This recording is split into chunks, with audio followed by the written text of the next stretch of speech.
Primary Sector Council is an advisory group to Minister Damien O'Connor, and the Minister would like to see a vision for the New Zealand primary sector. And so we are engaged in a progressive conversation with food and fibre organisations across the country to talk with them about the opportunity and challenge that confronts us over the next 20 years, and to discuss how we might organise ourselves in that context. Why have a vision? Well, the short answer to that is almost inarguably there is huge change upon us.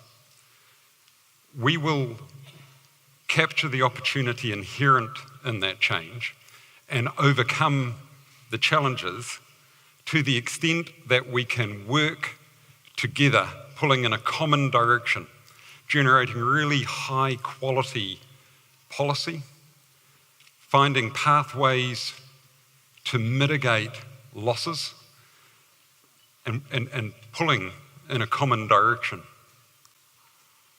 Happily, we enter this conversation, a dialogue that is well advanced through the country, and there are common themes.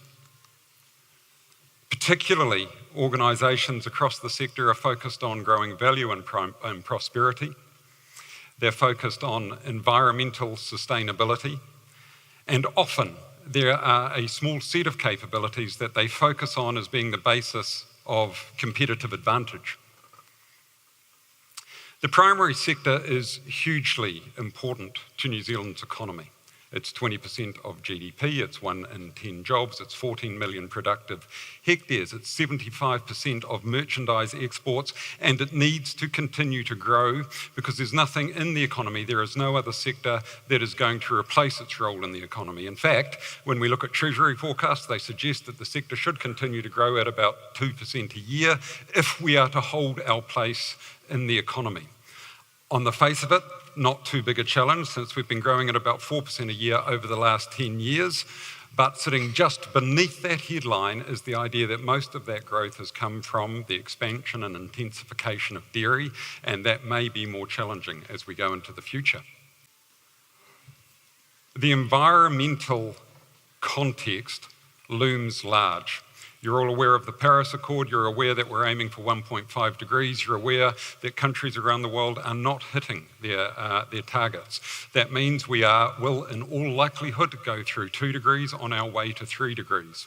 As we fail to hit our Paris Accord targets, the impacts of climate change will become significantly worse. And that will impose enormous costs and risks on the global economy. That means there are 2 targets. One is mitigation, the second is climate change adaptability. A really important idea is that the pressure on environmental sustainability related issues, and we can talk about emissions and we can talk about water quality, will be unrelenting. Related to that is the idea that social licence will not just be earned from actions taken behind the farm gate.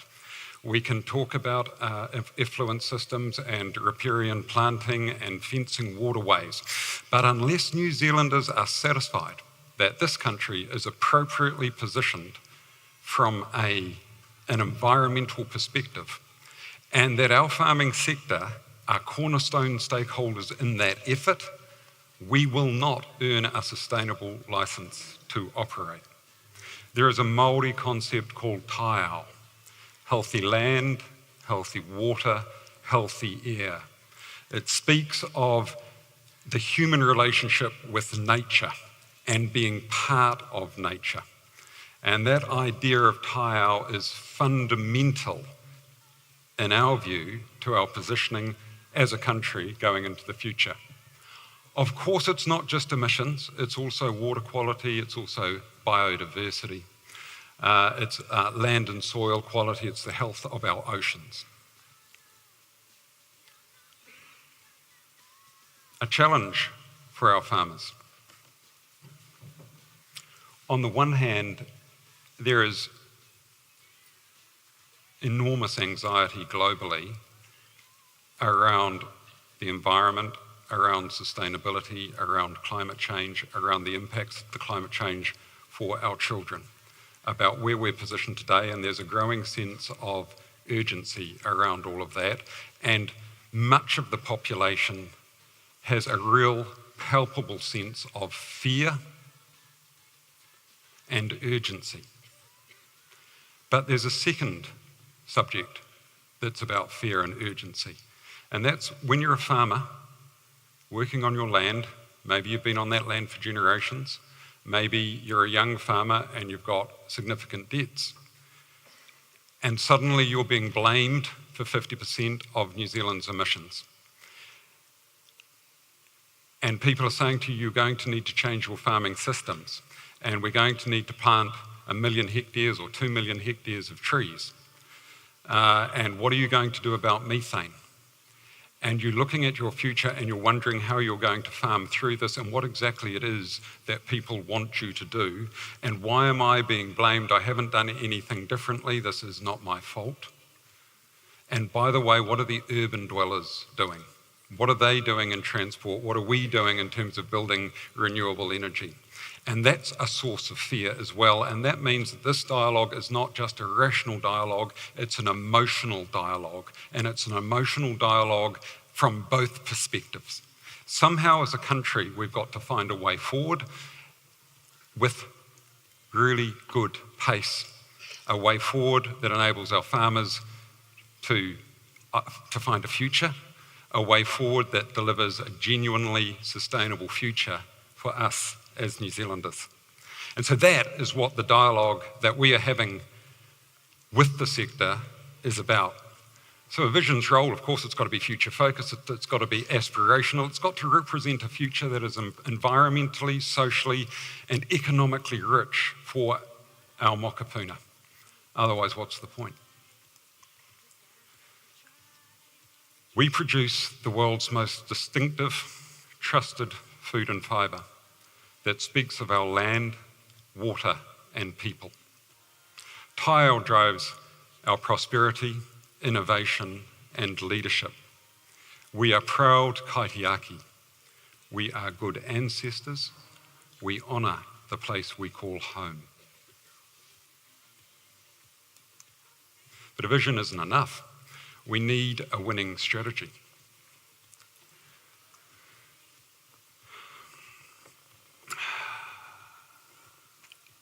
And I'm going to touch on some elements of that strategy in just a moment, but one of the things I'd like to talk about while I'm standing here in Canterbury is I'd like to talk about a regional perspective. Very shortly, Mayor Craig Rowley from the Waimate district here in South Canterbury is going to present, and he's going to talk about what's happening in South Canterbury.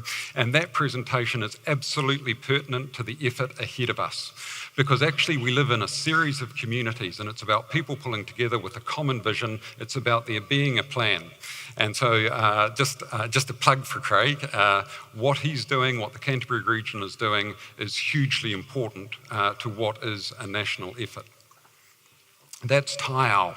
It's a sort of a working definition of Taiao. It's the idea of a finite biosphere. It's the idea that nature surrounds us and informs the health of our human society. And actually our human society defines the health of our farming communities. At a more prosaic level, we're talking about our air, our water, our land and our life. And we all recognise that the environment is under tremendous pressure. Across the spectrum, we see enormous tensions in this space.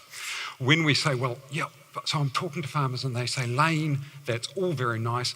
How can we not agree with you, but so what? How can we find a way into our future? Well, there are pathways. And one of the core ideas that is that this idea of Taiao can be brought into New Zealand, not at the food and fibre level, but at the national level. It's something that we could coalesce around at the sort of the purpose level, is something that we believe in. And the food and fibre sector, second time I've said it today, can be cornerstone stakeholders in that. It's about having the most sustainable farming systems globally. It's about optimising our land use choices. It's about our science and education and capability commercialisation ecosystem being lined up. And it's about high quality, nuanced policy. So that's about investment, that's about regulation, that's about capability.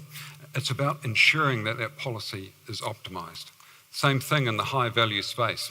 There is no example of significant land use change in this country that doesn't have a strong economic rationale. A little secret is that farmers aren't silly. They've already got their land applied to the best land use that they can see today. And it's why we've seen such significant dairy conversion over the last 20 years. Organisations across the country are focused on the high value journey, but almost unarguably, some organisations are much more successful at it than other organisations. So from a strategic perspective, there are things that organisations can do. There is a land use optimisation chunk, there's a capability ecosystem chunk, and of course, there's a national positioning chunk. To some extent, we risk being defined by the lowest common denominator. Finally, there are some things we need to be the best in the world at. Sustainable farming systems. Our capability ecosystem applied to the food and fibre system needs to be optimised and world-class. And finally, we need to be really, really good at building high-value chains at scale. And the short answer at the moment is we're not particularly good. It takes us a long time. We struggle for investment. We don't build value chains. We tend to focus on just building products. I'm done. I'm out of time. I will see you later.